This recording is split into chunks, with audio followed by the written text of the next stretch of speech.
브렌트 원유는 한 주 동안 110달러에서 119달러까지 오르며 전쟁 개시 이후 누적 상승률 50%를 기록했다. 3주 전 시장이 60bp의 패드 금리 인하를 가격에 반영하고 있었다는 사실이 이번 주를 규정하는 대비축이다. 이란 전쟁이 호르무즈 해협을 통한 글로벌 원유 공급의 20%를 차단하면서 인하 합의는 인상 베팅으로 역전됐고 AI 수요 확인이라는 호재마저 고카펙스 부담과 밸류에이션 한계에 막혀 기술주 상승으로 이어지지 못했다. 호르무즈 충격과 금리 역전. 이란의 쿠웨이트 정유시설, 카타르 라스라판 LNG 시설 타격이 충격을 순차적으로 증폭시켰다. 첫 주에 유가가 100달러를 돌파하자 2월 PPI가 전월 대비 0.7% 상승으로 확인됐고 패드는 3월 회의에서 동결을 결정하며 인플레이션 전망을 상향했다. 파월이 기자회견에서 전쟁의 경제적 영향을 알 수 없다고 17차례 반복하는 동안 CME 패드와치는 3개월 내 인하 확률을 60%에서 16%로 끌어내렸다. 금요일에는 2년물 수익률이 하루에만 12pp 뛰며 단일일 기준 2025년 4월 이후 최대 상승폭을 기록했다. 골드만삭스는 스태그플레이션 확률을 35%로 상향했고 야디니 리서치는 동일한 수치를 제시했다. 전쟁 비용 측면에서는 12일 만에 미국이 1615억 달러를 소진했으며 펜타곤은 최대 2천억 달러의 추가 예산을 비공식 요청한 상태다. 안전자산 기능 붕괴. 안전자산 붕괴는 유가 충격이 단순한 성장 리스크가 아닌 인플레이션 리스크로 작동한 결과다. 통상 금은 지정학 리스크 국면에서 상승하지만 이번에는 유가 급등이 실질 금리를 밀어올리면서 무이자 자산인 금의 보유 기회비용이 높아졌다.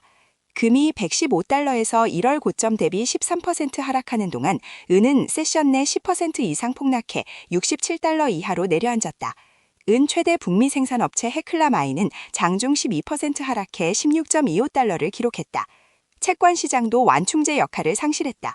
골드만삭스는 채권이 더 깊은 주식 하락을 방어하지 못할 것이라고 고객에게 경고했으며 CEPR의 300년 전쟁기 채권 성과 연구는 분쟁 초기 4년간 채권 보유자가 평균 실질 14% 손실을 입었음을 제시했다. 모닝스타 수석 전략가는 패드가 인상도 인하도 리스크 없이 실행하기 어려운 포지션에 놓였다고 평가했다. AI 수요 확인과 밸류에이션. AI 수요 자체는 이번 주 반복적으로 확인됐다. 마이크론의 Q2 매출은 전년 대비 196% 성장했고 NVDA CEO 젠슨 황은 GTC에서 2027년 수요 전망을 2배로 상향했다. 그러나 시장의 반응은 수요 확인을 주가 상승으로 전환하지 못했다. NVDA는 85%의 GPU 시장 점유율을 보유하고 있어 추가적인 비대칭 상승 여력이 제한적이며 TD 카원 분석가들은 4.45조 달러의 시가총액이 이미 상단을 형성하고 있다고 지적했다.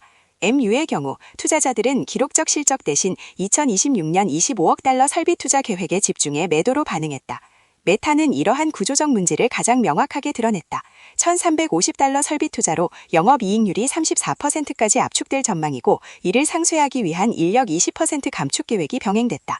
ASIC 시장은 예외적 흐름을 보였다.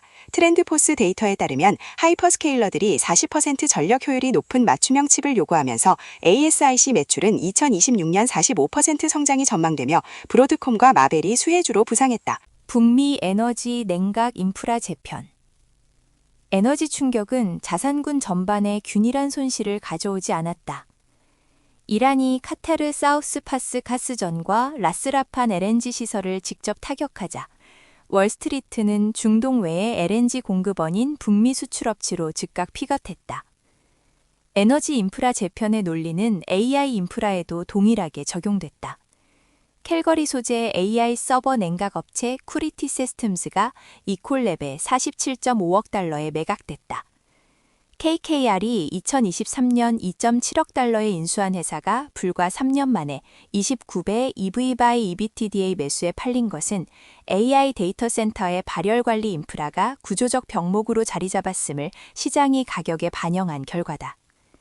전력칩 분야에서는 울프스피드가 9.82% 급등하고 나비타스 세미컨덕터가 3.86% 상승하며 AI 데이터 센터 에너지 인프라 수혜 테마를 확인했다. BOC 딜레마와 캐나다 경제. 캐나다는 이번 주 가장 극적인 정책 기대 역전을 경험했다. CIBC 이코노미스트 벤자민 탈은 이란 전쟁이 없었다면 BOC가 인하 경로를 유지했을 것이라고 명시했다. 즉, 국내 경기 조건 자체는 인하를 지지하지만 전쟁이 유일한 정책 변수가 됐다는 의미다. 팁 맥름 총재는 에너지 가격 상승이 지속적 인플레이션으로 전이되는 것을 허용하지 않겠다고 발언해 인상 방향의 신호를 남겼다. 1월 소매 판매의 1.1% 서프라이즈는 표면상 긍정적이지만 이 수치가 전쟁 이전 데이터라는 점이 결정적 한계다. 캐나다 인구는 2차 세계대전 이후 처음으로 전년 대비 감소를 기록했고 2월에만 8.4만 개의 일자리가 사라졌다. 주택시장은 2월 거래량이 전월 대비 1.3% 하락해 수년 만에 최저치를 기록했으며 봄 회복 시나리오는 유가가 $90 이상에서 유지될 경우 사실상 소멸된다. 이번 주의 핵심 변수는 다음 주에도 동일하다. 브렌트가 $110 위에서 유지되는지 여부가 모든 시나리오의 분기점이다. 유가가 $110 이상을 지속할 경우 패드와 BOC 모두 4월 회의에서 인상 가능성을 공식 논의 테이블에 올릴 가능성이 높다. 이 국면에서 채권은 완충제 역할을 하지 못하며 주식과 채권 동반 하락의 2022년 패턴이 재현될 수 있다. 2022년 당시와의 차이는 에너지 충격의 원인이 수요 과열이 아닌 지정학적 공급 붕괴라는 점이다. 분쟁이 단기 종료되지 않는 한 공급 회복 경로가 불분명하다. 유가가 $90 이하로 하락할 경우 억눌렸던 금리 인하 기대가 급속히 재가격화될 것이다. 이 시나리오에서 금과 은이 즉각적인 반등 대상이 되며 이번 주 과도하게 매도된 헤클라 마이닝, B2골드 등 귀금속 생산주가 단기 반등 후보가 된다. AI 섹터에서는 다음 주 ASIC 주문 데이터와 하이퍼스케일러 설비 투자 발표가 핵심 신호다. 브로드컴과 마벨의 맞춤형 칩 주문 동향이 GPU 독점 서사에서 ASIC 분산 서사로의 전환 속도를 결정한다. MU의 경우 이번 주 매도가 실적 악화가 아닌 고캐펙스 우려에 기인했다는 점에서 유가 안정 시 재평가 여지가 있다. 이번 주를 한 문장으로 압축하면 이란 전쟁은 에너지 충격을 통해 3주 만에 글로벌 통화정책 방향을 역전시켰고 AI 수요 확인마저도 이 마크로 압력을 상쇄하지 못했다.